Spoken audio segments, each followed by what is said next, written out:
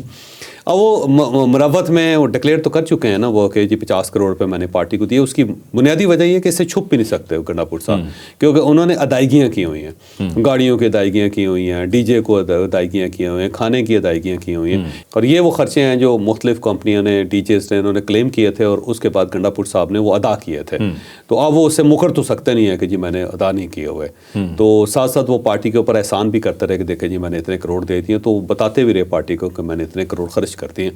اب ان سے 8 کروڑ روپے دوبارہ مانگا گیا تھا اس جلسے کے لیے, تو انہوں نے کہا ابھی 50 لاکھ روپے ہیں مجھ سے, یہ تو وصول کریں نا. اب ایشو وہی ہے کہ وائٹ منی تو ان کے پاس ہے نہیں. جب وائٹ منی ہے نہیں تو 50 کروڑ 50.5 کروڑ دے کہاں سے دیے.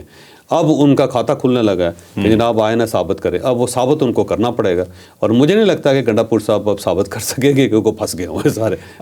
پھنسا پھنسی ہوگی ہوئی ہے. یہ جو ہم سب کو شکایتیں لگائی جا رہی ہیں جس کی وجہ سے جنید اکبر صاحب کو لایا بھی گیا اور کہا گیا کہ کرپشن کے الزامات ہیں, کابینہ ان کی فارغ کی جا رہی ہے گنڈا پور صاحب کی, تو اس کا مطلب ہے پھر کرپشن کے الزامات ٹھیک لگ رہے ہیں گنڈا پور صاحب کے پیسے کہیں سے تو اگر وہ ثابت نہیں کر پائیں گے تو پھر تو ظاہر ہے پیسے سرکاری خزانے سے گئے ہیں. اب سرکاری خزانے سے اگر پیسے نکلتے ہوئے نظر آئے تو پھنس جائیں گے وہ, اور اگر سرکاری خزانے سے نہیں گئے تو پھر اس کا مطلب ہے کسی نہ کسی مہربان نے ادا کیے ہوئے ہیں. اب وہ جو مہربان ہے وہ پھنس جائیں گے. تو مجھے لگتا ہے یہ کام لمبا ہونے والا ہے. ٹھیک ہے ٹھیک ہے ٹھیک ہے. چلیں جی اب اگلی سٹوری کی طرف جاتے ہیں. بہت امپورٹنٹ سٹوری ہے جی ہماری. پی ٹی آئی کے غبارے سے جی ہوا نکل گئی ہے. وہ جو ایک زمانے میں ہم سنا کرتے تھے, جو کچھ ہی مہینے پہلے کا وہ زمانہ ہے کہ جی اب چل پڑے ہیں پشاور سے اور کانوائے نکل پڑے ہیں اور اسلام آباد پہ اٹیک ہو گیا اور یہاں کنٹینرز لگ گئے ہیں اور آنسو گیس کی شیلنگ ہو رہی ہے دونوں سائیڈوں سے. یار ایسے لگ رہا ہے کہ اسٹیٹ کے مختلف حصے آپس میں ٹکرا رہے ہیں اور ایک طوفان بدتمیزی برپا ہوتا تھا. آئے دن سنا کرتے تھے کہ پولیس والے شہید ہو گئے, رینجرز والوں کا واقعہ درمیان میں ہو گیا اور بہت تباہی ہوئی پاکستان میں. لیکن اب وہ سب کچھ تھما ہوا نظر آ رہا ہے. لگ نہیں رہا کہ پی ٹی آئی کوئی بھی اب مزید ایسا ڈنٹ ڈالنے کے قابل رہ گئی ہے. یہ بات ہم کیوں کہہ رہے ہیں, یہ ڈیٹیل سے سٹوری آپ کو بتا دیں. اب دیکھیں جو 26 نومبر ہے نا, اس سے پاکستان تحریک انصاف کی جو تاریخ ہے اس میں بڑا اہم کردار ادا کیا ہے.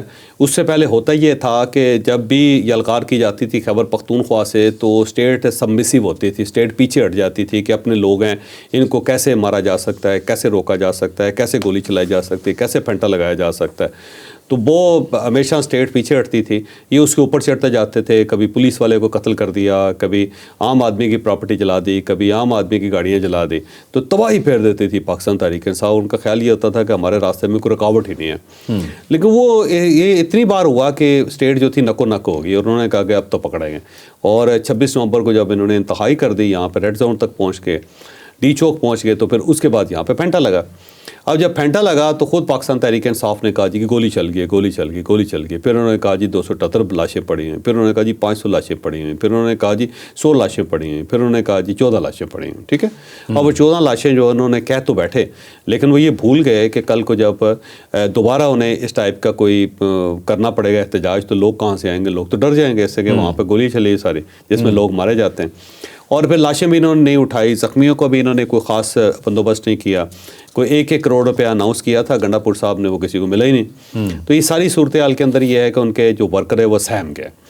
پھر پنجاب جو ہے, میں بار بار یہ کہتا ہوں کہ میں خود پنجابی ہوں, ہم کوئی تحریک نہیں چلاتے ہوتے. مجھے پتہ ہے دوبارہ پنجابی مجھے گالیاں دیں گے سارے میرے بھائی, لیکن حقیقت تو یہی ہے. اگر اتنے غیرت مند ہے تو آج نکلیں باہر, آئے نا باہر. لیڈر آپ کا اندر ہے, اس لیڈر کو بچانے کے لیے مجھے لگتا ہے پورے پنجاب کو باہر آنا چاہیے. آپ فیصل آباد کے اندر دیکھیں نا, 15 ایم این اے اور باقی ایم پی ایس, وہاں پہ پوری کی پوری قیادت جو فیصل آباد کی وہ پاکستان تحریک انصاف کی. آج نکال لیں ذرا فیصل آباد سے, آپ نکالیں نا کچھ جلوس نکالیں ذرا اور لے کے آئیں اسلام آباد کی طرف. تقریباً انہوں نے کیپچر کیا ہوا پورا علاقہ. آپ لاہور چلے جائیں نا, آپ اب سارا فیصل آباد تو پاکستان تحریک انصاف کا, گجرانوالہ پاکستان تحریک انصاف کے پاس ہے. لاہور جو ہے, لاہور تو تھا ہی پاکستان تحریک انصاف کا, تو ذرا نکال لیں لاہور کے اندر, آپ دکھائیں ذرا. وہ کہیں گے جی وہ دیکھیں جی راستہ روکتے ہیں جی, وہ بڑا پھینٹا لگاتے ہیں. دفعہ 144 بھی لگا دی. دفعہ دیکھو جی, دفعہ 144 لگا رہی. بھائی کون سا انقلاب ہے جو چاہتا ہے کہ دفعہ 144 ختم ہو؟ یہ کون سا انقلاب ہے جو کہتا ہے کہ پولیس جو ہے راستے کھول دے؟ یہ کون سا انقلاب ہے جو کہتا ہے جی کہ ہمیں پھول پیش کیے جائیں اور ہمیں پانی کی باٹلیں پیش کی جائیں, ہمارے لیے کھانے کا بندوبست کیا جائے تاکہ ہم انقلاب لے آئیں؟ اور اسی پولیس کو پھینٹا لگا دیں جس پولیس نے ہمارا راستہ روکنا ہے, جس کے خلاف ہم نے انقلاب لانا ہے. یا وہی مریم نواز صاحبہ جو ہے نا یہاں پہ پنکھے چلا دے کیونکہ آج کل گرمی زیادہ ہو رہی ہے, یا وہ ہیٹر لگا دے ٹھنڈ بہت زیادہ ہے, جس کے خلاف انہوں نے احتجاج کرنا ہے, تو وہ کیسے ممکن ہے؟ تو یہ عجیب سا انقلاب ہے جس کے لیے وہ چاہتے ہیں جی سارے فیوریبل قسم کے حالات ہونے چاہیے, پھر ہم انقلاب لے کے پھر ہم آپ کو بتائیں گے کہ کیسے ہم مینار پاکستان بھرتے ہیں. یعنی یہ کہتے ہیں جی آپ جنرل فیض حمید صاحب کو چھوڑ دیں, پوری جو اسٹیبلشمنٹ ہے انہیں کہیں کہ ہمیں سپورٹ کرے, اور کراچی سے ایم کے ایم کو بھی چاہیے کہ وہ وہاں پہ گاڑیوں کے گاڑیاں اور ٹرینوں کو ٹرینوں بھر کے ہمیں لاہور پہنچا دیں, اور پھر اس کے بعد دیکھیں ہم کیسا زبردست قسم کا جلسہ کرتے ہیں, وہاں کھانے کا بندوبست بھی ہونا چاہیے. یہ کوئی عجیب و غریب قسم کا انقلاب ہے. بہرحال مسئلہ یہ ہے کہ دیکھیے پنجاب سے پاکستان تحریک انصاف کا جو احتجاجی فیکٹر ہے اس کو اڑا دیا ہوا ہے نون لیگ نے, مریم نواز نے, اور اب وہاں سے کوئی بندہ نہیں نکلا. یہ پرفارمنس بیسڈ ہے یا سختی کی وجہ سے؟ سختی کی وجہ جو جیسا بھی کیا جو انہوں نے, لیکن انہوں نے ایک میسج دینا تھا کہ وہاں پہ جو جالے ہیں نا جی, جو ٹائیگرز ہیں عمران خان صاحب کے بھائی, جو باہر نکلا ٹانگیں توڑ دیں. بس یہ میسج پنجاب کے لیے کافی ہوتا ہے. اور سندھ میں بھی انہوں نے بڑا کمال کیا ہوا ہے پاکستان پیپلز پارٹی نے, تمام تر سیٹیں مارنے کے باوجود پی ٹی آئی کی فارم 47 کے باوجود جو ہے وہ دیکھیں انہوں نے کچھ نہیں دیا, ہلنے نہیں دیا. کراچی کے اندر بھی جو وہاں پہ روز مونچھوں کو تاؤ دے کے نا وہاں پہ شارع فیصل پہ پھرا کرتے تھے, کہتے تھے آنا باہر نکلتا ہوں, اب وہ کدھر چلے گئے, سب غائب. ٹھیک ہے. تو آپ کراچی کی صورتحال دیکھ لیں, حیدرآباد کی دیکھ لیں, سندھ پورا دیکھ لیں, پنجاب دیکھ لیں, وہاں سے تو کوئی نہیں نکل رہا. سوابی کے اندر جو جلسہ ہے نا وہ بھی بہت بڑا بھرپور رہی ہوگا, میں پہلے کہہ رہا ہوں. اس سے پہلے گنڈا پور کا یہ کمال تھا کہ جیسے تیسے نا کو 50 کروڑ روپے بھی کہیں سے اکٹھا کر کے لا کے لوگوں کو کھلا پلا کے نا وہ لے آتے تھے وہاں پہ. لیکن اس بار کیونکہ نئی قیادت ہے جنید صاحب کی, اور جنید اکبر صاحب جو ہیں وہ یہ بنیر اور سوات کی طرف لگے ہوئے ہیں دھڑا دھڑ کہ وہاں سے لوگ نکلیں گے, لیکن میری انفارمیشن یہ ہے کہ لوگ نہیں نکل رہے, بڑی تعداد نہیں آ رہی. بڑی تعداد نہیں آ رہی. بڑا جو آئے گا نا ریلا وہ آئے گا گنڈا پور کا ہی, گنڈا پور کا جو بھائی ہے نا وہ لے کے آ رہا ہے, تو وہ دیکھیے گا بڑا اسی سائڈ سے ریلا آئے گا. گنڈا پور ہے فنکار اس معاملے میں, ابھی بھی اب گنڈا پور اپنے آپ کو ثابت کر دیں. وہ گنڈا پور صاحب جو نا اپنا قافلہ پیچھے روک کے بیٹھے ہوئے ہیں, جب یہاں پہ جنید اکبر صاحب وغیرہ تھک جائیں گے نا تو ادھر سے پھر ایک ریلا آئے گا, تو وہ ثابت کر دیں گے گنڈا پور صاحب کے گنڈا پور ہے, اس کا کوئی مقابلہ نہیں. تو باقی مجھے نہیں لگتا کہ سوابی کے اندر بھی کوئی خاص کمال یہ کر سکیں گے. لاہور کے اندر دفعہ 144 لگ گئی ہے, کریک ڈاؤن ہو گیا ہوا ہے, بندے پکڑ لیے ہیں, بندے پکڑے جا رہے ہیں, اور آج دیکھیے گا لاہور کے اندر کچھ بھی نہیں ہوگا کسی طرح. البتہ یہ ہے کہ اگر وہاں پہ جو کرکٹ میچ ہو رہا ہے وہاں پہ وہ عمران خان زندہ باد کے نعرے لگیں گے نا, تو پی ٹی آئی اسے کہے کہ دیکھو جی ہمارا جلسہ ہو گیا قذافی اسٹیڈیم میں.